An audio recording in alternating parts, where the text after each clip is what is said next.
नमस्कार और मैं आपका स्वागत करती हूँ AAFT 24/7 में। कविता सिर्फ एक कविता नहीं होती, वो हमें ज़िंदगी को जीने का तरीका भी सिखाती है और रिश्तों को संभालने का तरीका भी सिखाती है। आज हमारे बीच एक ऐसे ही कवित्री मौजूद हैं जिन्होंने अपनी कविता से ना सिर्फ हमारा दिल जीता है लेकिन समाज में भी बड़ा योगदान दिया है। उन्होंने अपनी कविता से हमें रिश्तों को समझने का एक तरीका सिखाया है। She is a renowned author and a poetess, Mrs. Deepa, Dr. Deepa. We welcome you, ma'am. It's an honor. धन्यवाद। कैसी हैं मैम आप? मैं बहुत अच्छी हूँ और आज आपके साथ रूबरू होकर और भी अच्छा लग रहा है। It's our pleasure ma'am. हमने जिससे भी बात की थी मैम, हम सब जानते हैं आपकी जर्नी की जो स्टार्ट हुई वो आप एक एजुकेशन फील्ड में भी थी, उसके बाद फिर एक इस क्रिएटिव फील्ड में आप आई, तो इस तरह का एकदम मुख्तलिफ फील्ड अब आपने हैं आपके पास। How did this journey started ma'am? How did it all begin? मैं बचपन से लिखती थी, लेकिन समस्या ये थी कि मैं श्रृंगार पे ज़्यादा लिखती थी।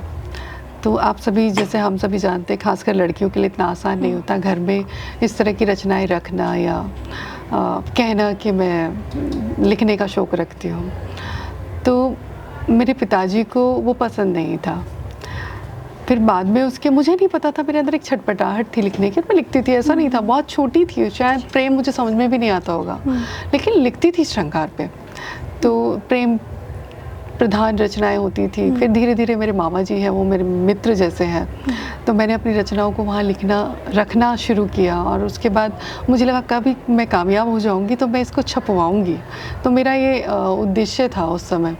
तो जब मैं धीरे धीरे एक लेखन का जो मेरा कौशल है वो मतलब एक छटपटाहट बहुत ज़्यादा होने लगी।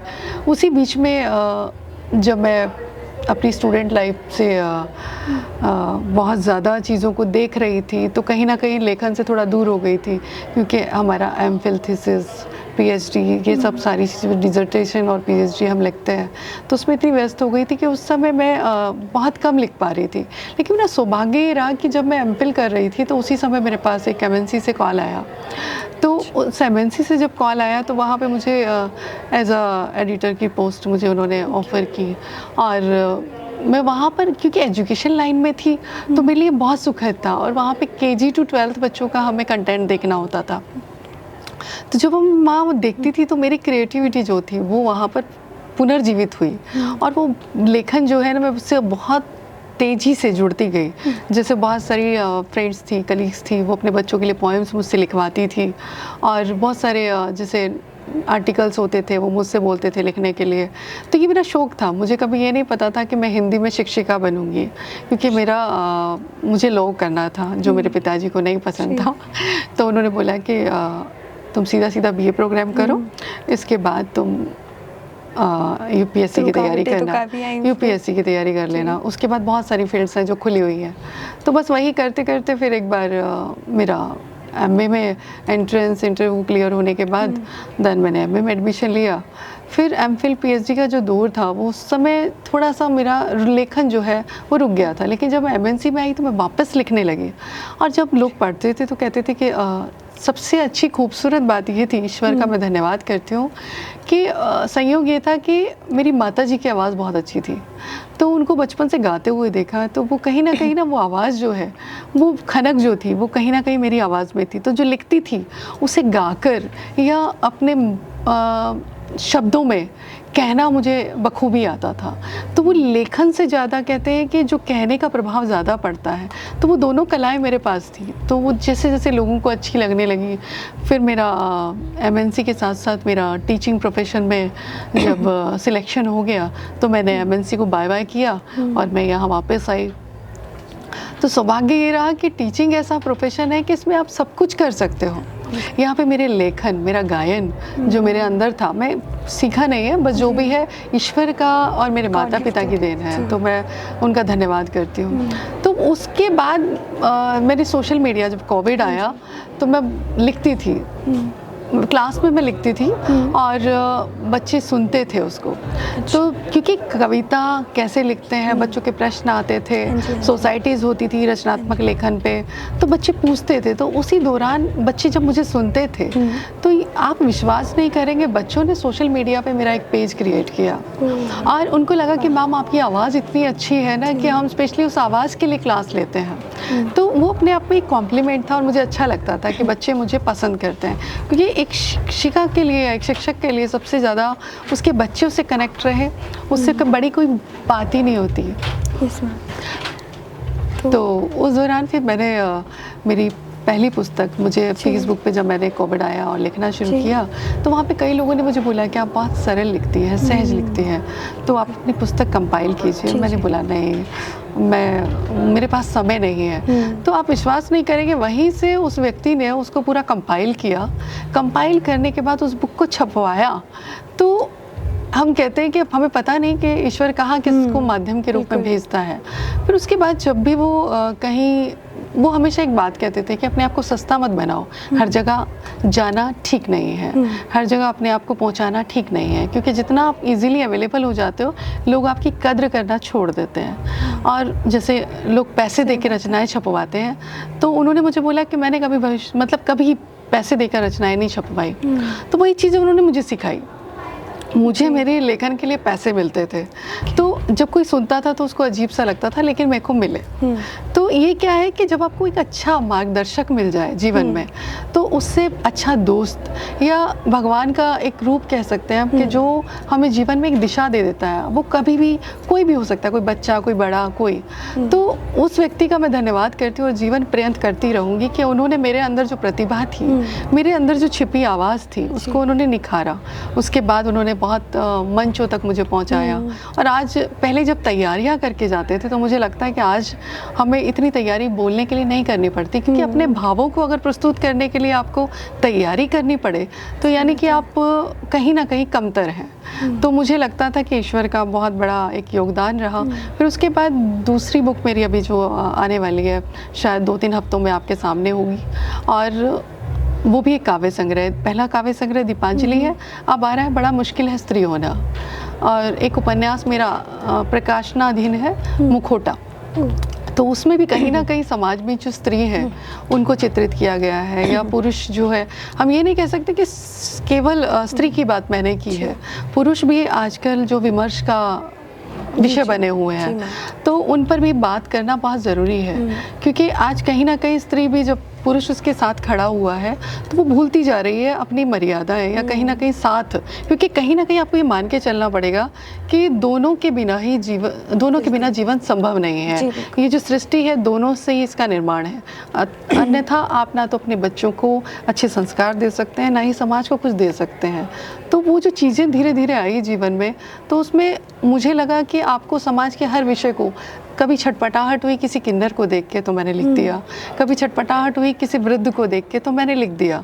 क्योंकि जब तक कोई भी साहित्यकार तब तक साहित्यकार नहीं हो सकता जब तक उसके अंदर संवेदनाएं, भाव ना हो।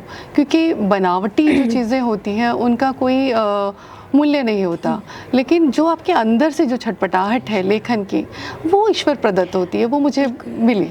तो बिल्कुल कह सकते हैं कि वो God gifted and you made for it. तो बस आपके लिए रास्ते बनते गए और आप चलती गई। इतनी आप खूबसूरत लेखिकाएँ लिखती हैं। अभी आपने बताया किस तरह आपके सफ़र की शुरुआत हुई, अब आपने इतनी कविताएँ और बुक भी लिख चुकी हैं आप। तो आपके हिसाब से एक अच्छी कविता में क्या होना ज़रूरी है? अच्छी कविता, मुझे लगता है कि अच्छी कविता वो है जो मन में आपके भाव आ रहे हैं, आप उन भावों को यूं का यूं उतार रहे हैं। अगर आप उसमें कुछ भी लाग लपेट करते हैं तो उसमें कृत्रिमता आ जाती है। तो हर कविता जो दिल से निकलती है वही अच्छी कविता है, जो सामने वाले को छू जाती है। वो आपकी होकर जब दूसरे उसको महसूस करते हैं, उनको लगता है अपनी सी, तभी कोई साहित्यकार सफल साहित्यकार, जब हम उसमें अपना आप देख पाते हैं। आपने अभी एक जिक्र किया था, आपकी एक नई किताब आने वाली है, स्त्री होना बड़ा मुश्किल है स्त्री होना। उसके पीछे मैम आपका क्या थॉट प्रोसेस रहा किस बारे में अब वो होने वाली है? Will it focus on like women empowerment और समथिंग लाइक दैट, या फिर actually, इमोशंस पर ही इस पर हम देखेंगे आगे? मैं ये नहीं कहूँगी कि पूरी बुक में हमने स्त्री की बात की है। वहाँ पुरुष भी है, वहाँ पिता भी है, वहाँ माँ भी है, वहाँ बेटी भी है, वहाँ पर किन्नर भी है, वहाँ पर समाज के वो पक्ष, वहाँ पर वृद्ध भी हैं। Yes, ma'am. तो वहाँ पर समाज का वो हर एक पक्ष है जो अछूता है, कहीं ना कहीं हम उस पर सोच नहीं रहे हैं या सोचना नहीं चाह रहे हैं, उसको मैंने वहाँ पर अपनी सरल शब्दों में पिरोने की कोशिश की है।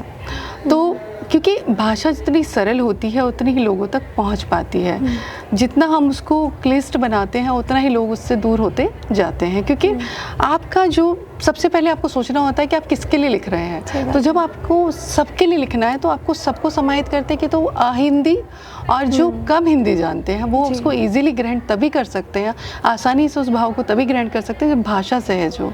तो उस माध्यम से मैंने अपने विचारों को रखा है। जैसे एक इंसिडेंट हुआ था हाथरस कांड, तो उसमें था कि बड़ा मुश्किल है स्त्री होना, बड़ा मुश्किल है स्त्री होना, उससे भी बड़ा अपराध है उसका दरिद्र होना।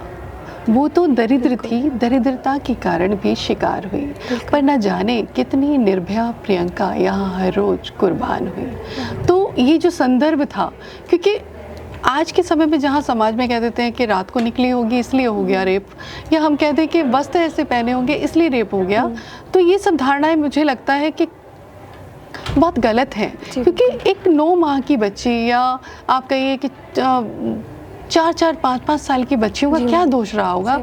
ये तो सिर्फ हम कह सकते हैं कि कुछ हमारे बीच में वो मानसिक रोगी घूम रहे हैं, मानसिक रूप से विकृत लोग हैं जो इस तरह की हरकतें करते हैं।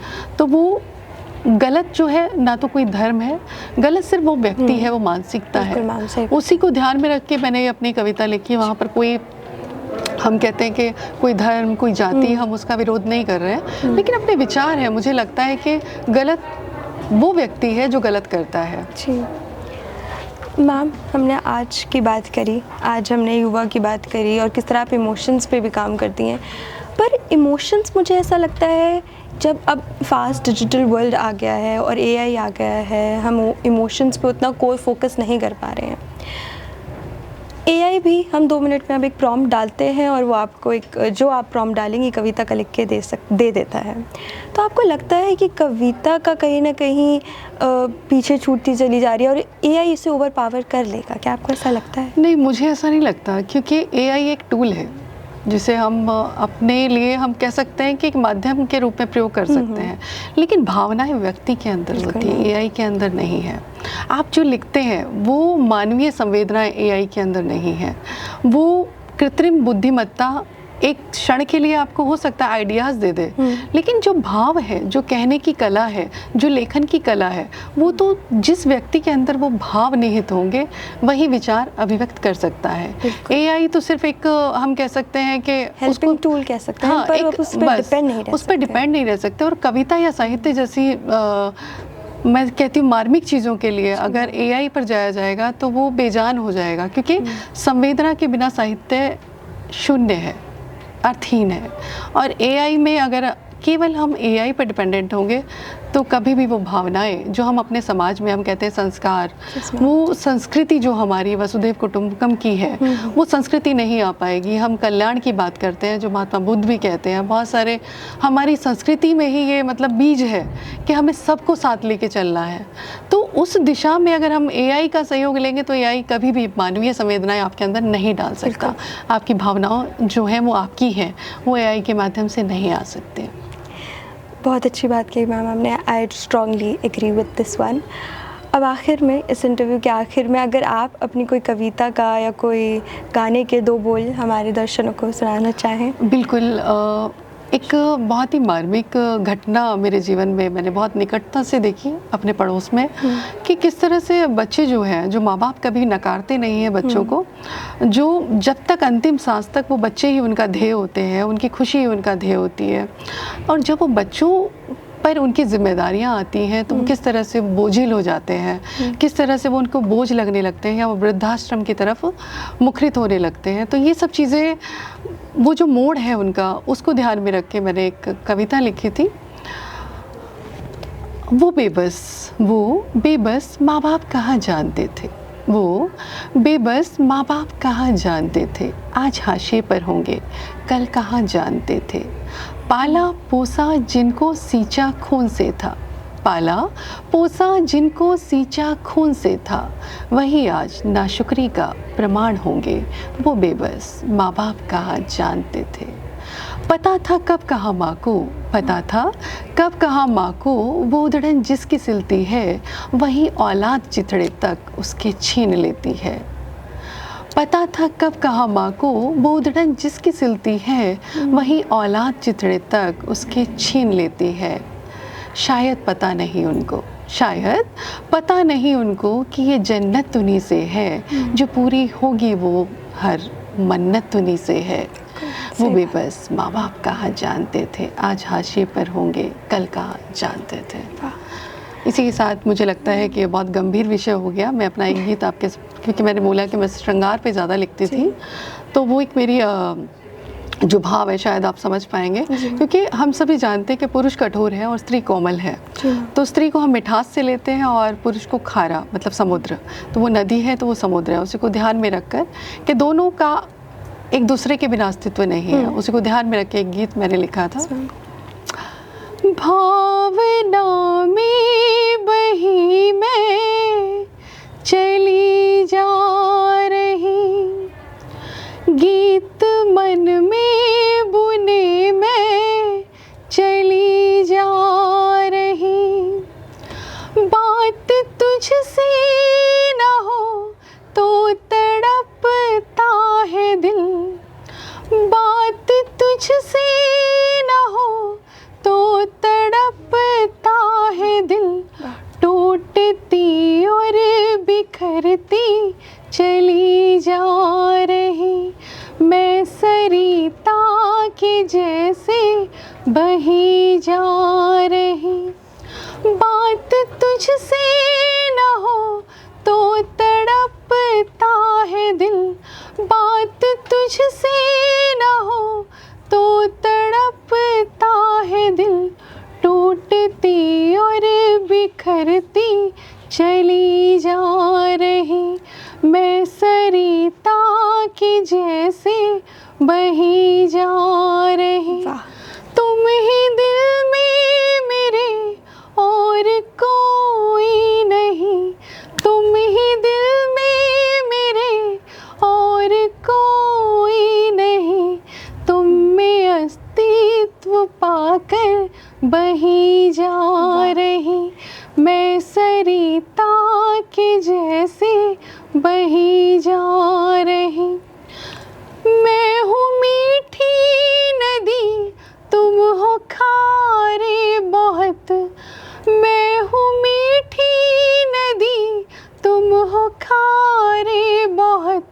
फिर भी तुम में रमी मैं बही जा रही, तुम में आकार पाकर बढ़ी जा रही, मैं सरिता के जैसे बही जा रही।